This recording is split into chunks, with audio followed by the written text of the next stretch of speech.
श्री स्वामी समर्थ. जय जय स्वामी समर्थ. कशा सर्वजण निश्चित मजेत असाल, असेच मजेत राहा. पहा, या ज्या काही गोष्टी आज मी तुम्हाला सांगणार आहे या चुकूनही कुणाला सांगू नका. कारण आपल्या सर्वांना माहिती आहे की लोक रडून ऐकतात आणि आपण पुढे गेलो की जगाला हसून सांगतात. आपलं असं कोणीच नसतं हो. आपले आई वडील सोडले, आपला नवरा किंवा आपली बायको जर सोडली तर आपलं असं कोणीच नसतं. प्रत्येक जण आपल्याला असं दाखवतं की मी तुझ्या सुखामध्ये सामील आहे, मी तुझ्या दुःखामध्ये सामील आहे. पण ज्यावेळेस आपण विचार करतो, ज्यावेळेस आपल्यावरती ती वेळ येते, त्यावेळेस आपल्याला समजतं की कोण आपल्याबरोबर किती सामील आहे किंवा कोण आपल्याला किती साथ देतं. त्यासाठीच आज मी ज्या तुम्हाला गोष्टी सांगणार आहे, या गोष्टीतील एकही गोष्ट चुकूनही तुम्ही कुणाला सांगू नका. आता तुम्ही म्हणाल, ताई काय फरक पडतो कुणाला आपण काहीही सांगितलं तर? नाही, फरक पडतो. कारण का फरक पडतो तेही मी तुम्हाला या गोष्टींमधूनच सांगणार आहे. त्या सांगणार आहे तत्पूर्वी जे कोणी आपल्या चॅनेलवरती नवीन असाल, अजून आपल्या चॅनेलला सबस्क्राईब केलं नसेल तर आपल्या चॅनेलला सबस्क्राईब करा, बेल आयकॉन ऑन करा, जेणेकरून असे छान छान व्हिडिओ तुमच्यापर्यंत येतील आणि तुमच्या जीवनाचे सोनं झाल्याशिवाय राहणार नाही. व्हिडिओ स्किप न करता शेवटपर्यंत पहा, म्हणजे निश्चितच संपूर्ण माहिती तुमच्यापर्यंत पोहोचली जाईल. तर पहा, पहिली आणि सर्वात महत्त्वाची गोष्ट म्हणजे आपल्या ज्या योजना असतात, आपलं जे नियोजन असतं, आपल्याला जे काही फ्युचरमध्ये भविष्यामध्ये करायचं असतं ते चुकूनही कुणाला सांगू नका. भलेही तुम्हाला तुमच्या जीवनामध्ये पुढे जाऊन उद्योग करायचा आहे, व्यवसाय करायचा आहे, किंवा तुम्ही एखादी सरकारी नोकरीसाठी प्रयत्न करताय, एखादी मोठी UPSC MPSC एक्झाम देताय आणि तुम्ही त्यासाठी रात्रीचा दिवस करताय, रात्रंदिवस तुम्ही त्यासाठी झटताय, पण त्यामध्ये तुम्हाला यश येत नाहीये, त्यामध्ये पदोपदी तुम्हाला अपयशच मिळत आहे. तुम्ही रक्ताचं पाणी करताय, सर्व काही करताय आणि तुम्ही हे जगाला सांगताय की हो, मी भविष्यामध्ये असं करणार आहे, मी भविष्यामध्ये हे योजना आहे, मला भविष्यामध्ये गाडी घ्यायची आहे, मला भविष्यामध्ये बंगला घ्यायचा आहे, मला भविष्यामध्ये जमीन घ्यायची आहे, मी भविष्यामध्ये एक अधिकारी बनणार आहे, मी भविष्यामध्ये हे करणार आहे, मी ते करणार आहे. तुम्ही असं सांगता, ज्याला कुणाला सांगता तो तुमच्या किती जवळचा आहे हे डिपेंड करतं. आपल्याला पहा, आपण कुणाचं मन पाहू शकत नाही. आपल्याला वाटतं सर्व जग आपल्यासारखं आहे, पण असं असतं का हो? नाही. आपण पटकन कुणावरती विश्वास ठेवतो आणि आपल्याला वाटतं हो, सगळी आपलीच आहे, पण असं नसतं. स्वअनुभव आहे.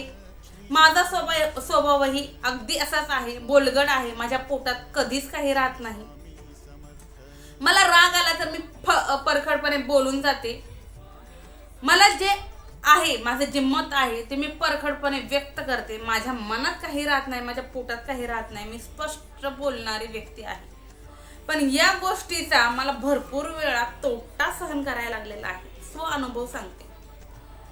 म्हणून मी तुम्हाला सांगते, तुमच्या कोणत्याही योजना असू द्या, तुमचं काही नियोजन असू द्या, याविषयी कधीही कुणाला सांगू नका. कारण त्या जर पूर्ण झाल्या तर अतिशय उत्तम, पण त्यामध्ये जर तुम्हाला अपयश आलं तर ज्यांना तुम्ही सांगितलं ती लोक एक ठिकाणी नाही तर 10 ठिकाणी बोलून रिकामी होतात. अरे, हा तर लय बढाया मारत होता किंवा ही तर लय बढाया मारत होती, ही तर हे करणार होती, ही तर ते करणार होती, आणि आज काय आहे अशी निंदा नालस्ती आपली करतात. आपल्याला पदोपदी अपमानित करतात. यासाठी जोपर्यंत आपल्या त्या गोष्टी पूर्ण होत नाही, जोपर्यंत आपल्याला आपल्या उद्योग व्यवसायात यश मिळत नाही, जोपर्यंत आपलं स्वप्न पूर्ण होत नाही, तोपर्यंत आपली योजना, आपलं नियोजन कधीही चुकूनही कुणाला सांगू नका. तुमची आई असेल, तुमचे वडील असतील, तुमची बायको असेल, तुमचे पती असतील, यांना तुम्ही डोळे झाकून म्हटलं तरी सांगू शकता, पण इतर कुणावरही डोळे झाकून विश्वास ठेवू नका. हे झालं पहिली गोष्ट. दुसरी गोष्ट जर म्हटलं तर दुसरी गोष्ट अशी आहे की भांडण. पहा, घर म्हणलं, कुटुंब म्हणलं तर भांड्याला भांडं लागतं. छोटे मोठे वादविवाद नवरा बायकोमध्ये, घरात आई वडिलांमध्ये, सासू सुनांमध्ये, वडील मुलामध्ये होत राहतात, बहीण भावंडामध्ये होत राहतात. परंतु हे उठून लगेच शेजारी जाऊन सांगणं किंवा एखाद्या मित्र परिवाराला सांगणं किंवा पटकन एखाद्या नातेवाईकाला कॉल करणं आणि सांगणं की बाबा रे असं असं झालं आहे, ती लोक तुमच्या सोबत बोलताना असं दाखवतात, अरे हो असं झालं, तुझ्यासोबत असं वागले, तसं वागले, मग तू असं कर. ते चांगला सल्ला तर देतच नाहीत, ते उलटच सल्ला देतात, ते तुम्हाला अजून उकसवून देतात, जेणेकरून तुम्ही त्यातून काहीतरी वेगळं पाऊल उचलावं. सॉरी. सांगण्याचं तात्पर्य असं की आपल्या खांद्यावरती बंदूक ठेवून ही लोक गोळ्या मारण्याचा प्रयत्न करतात. थोडक्यात सांगायचं म्हटलं तर त्या व्यक्तीचा कधीतरी कुठेतरी त्या दुसऱ्या व्यक्तीबरोबर रोष असतो, तो रोष व्यक्त करण्यासाठी ही लोक आपल्याला मोहरा बनवतात आणि तू असं कर, तू तसं कर असं सांगतात. म्हणून आपल्या घरात जे काही छोटी मोठी भांडणं होतात ती लगेच मिटतात, हे आपल्याला माहिती आहे. 1-2 दिवसाचा अबोला राहतो, छोटे मोठे काहीतरी कामधंदे काहीतरी निघालं तर आपण एकमेकांसोबत बोलतो, आपण ते विसरूनही जातो. पण ही जी लोक आहेत ज्यांना आपण सांगतो, ही तेल मीठ लावून ते इतरांच्या कानामध्ये जाऊन सांगतात. आपण पुढे चाललो तर ही लोक मागे चर्चा करतात, अरे हिच्या घरात असं असं झालं, याच्या घरात असं असं झालं, याची बायको हे वागली, तिचा नवरा तो वागला. म्हणून आपल्या घरातील रुसवे फुगवे भांडणे वादविवाद कधीही इतरांना सांगू नका. खूप चुकीचं आहे, कधीही सांगू नका. त्यानंतरचं जर म्हटलं तर आहे आजारपण. तुम्हाला एखादा गुप्त आजार आहे किंवा तुम्हाला एखादा असा मोठा आजार झालेला आहे, त्याचं निदान अजून चालू आहे किंवा त्या गोष्टीचं निदानच झालेलं नाही, परंतु तुम्ही कंटिन्यू आजारी असताय, तुम्ही कंटिन्यू दवा डॉक्टर करताय आणि तुम्ही इतरांना सांगताय की बाबा रे मी खरंच खूप आजारी आहे, मला खरंच खूप त्रास होतो, मी अगदी या दुखण्याला वैतागलो आहे, काय करावं मला सुचत नाही, पण नको झालेला आहे. तो व्यक्तीही रडून ऐकतो, तो व्यक्तीही रडून ऐकतो आणि 4 चौघांना सांगतो की हा रोगी आहे, हा व्यक्ती आजारी आहे, याच्याबरोबर बोलू नका, याच्याशी संपर्क ठेवू नका, याच्या कोणत्याही कार्याला जाऊ नका, का तर हा आजारी आहे. आपल्याला अगदी एकटं पाडण्यासाठी ही लोक टपलेली असतात.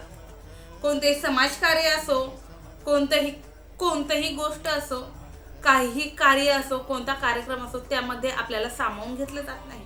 आपल्याला अगदी वाईट टाकल्यागत केले जाते, आपल्याला अपमानास्पद वागणूक दिली जाते. म्हणून या गोष्टी सुद्धा कधीही कुणाला सांगू नका. त्यानंतरची आणि महत्वाची, अतिशय महत्वाची गोष्ट म्हणजे तुमचे आर्थिक व्यवहार किंवा तुमची जी काही आर्थिक लेनदेन आहे ती पहा.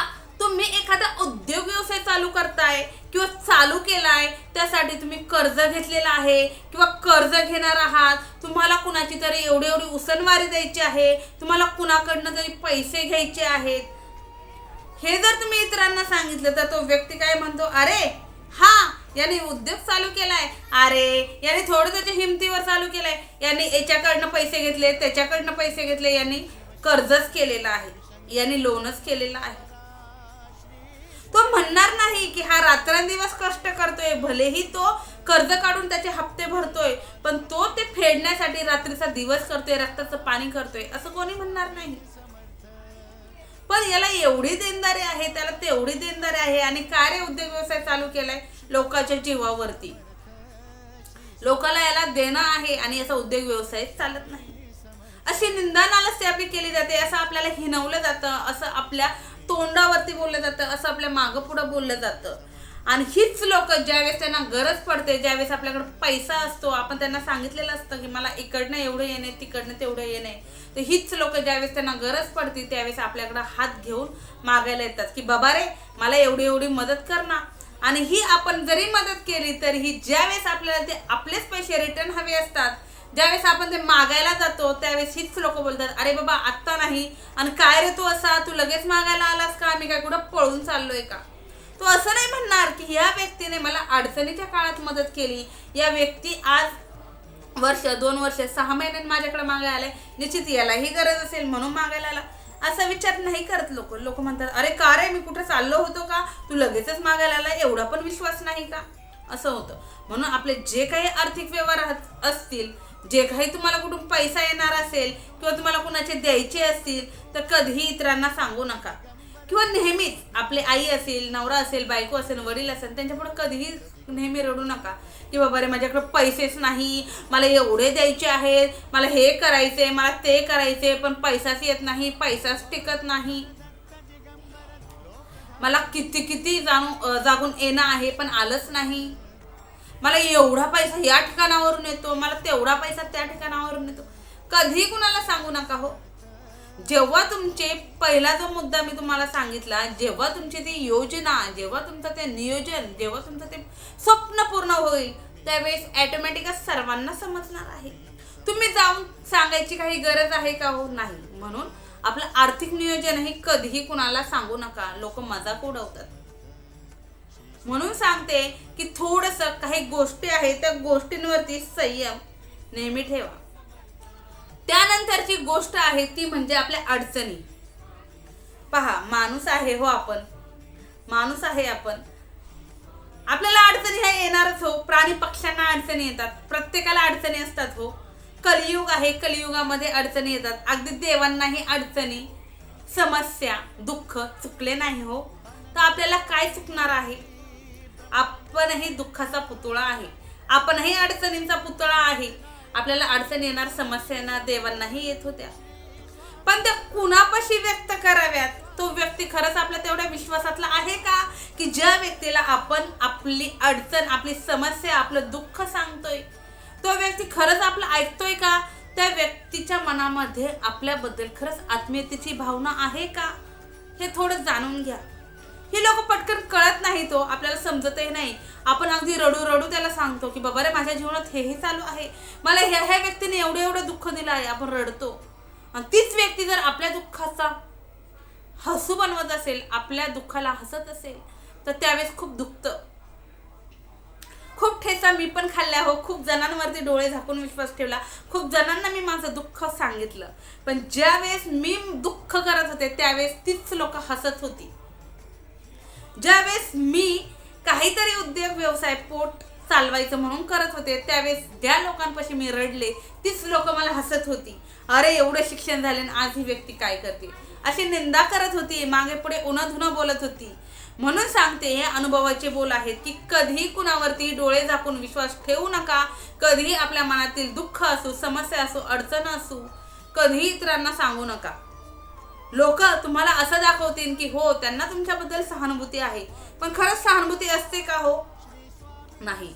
आपले आई वडील जोपर्यंत आपलं लग्न कार्य होत नाही तोपर्यंत आपले असतात. त्यानंतर आपला नवरा आणि आपली बायको हेच फक्त आपले असतात. तेच आपल्या विचारामध्ये, आपल्या सुखामध्ये, दुःखामध्ये आपल्या सोबत असतात. म्हणून कोणती गोष्ट कुणाला सांगावी, कितपत सांगावी, कोणत्या व्यक्तीवरती कितपत विश्वास ठेवावा, हे आधी त्याला निरखून पारखून पहा आणि त्यानंतरच व्यक्त व्हा. व्यक्त व्हायला कुठेच जागा नाही असं ज्यावेळेस वाटेल त्यावेळेस स्वामी मठामध्ये जा, स्वामी केंद्रामध्ये जा. तुम्ही ज्या देवतेला मानता त्या देवतेच्या मंदिरामध्ये जा, तेथे जाऊन रडा, तेथे जाऊन ओरडा, तेथे जाऊन लोळा. ती जी भगवंत आहे, तो जो देवता आहे, ती जी आई आहे, ही आई आपल्याला जवळ घेईल. ती आई आपण रडलेलो कधीही कुणाला सांगणार नाही. आपण तिथे व्यक्त होऊ ते फक्त तिच्यामध्ये आपल्यामध्येच राहणार आहे. ती दुसरीकडे सांगायला जाणार नाही. आपणही रिकामं होणार आहोत, आपलं मन हलकं होणार आहे की आपण कुठेतरी व्यक्त झालो आणि ती आई तिच्या पोटामध्ये सामावून घेणार आहे. म्हणून ह्या ज्या गोष्टी आहेत थोड्या कटू आहे पण सत्य आहे.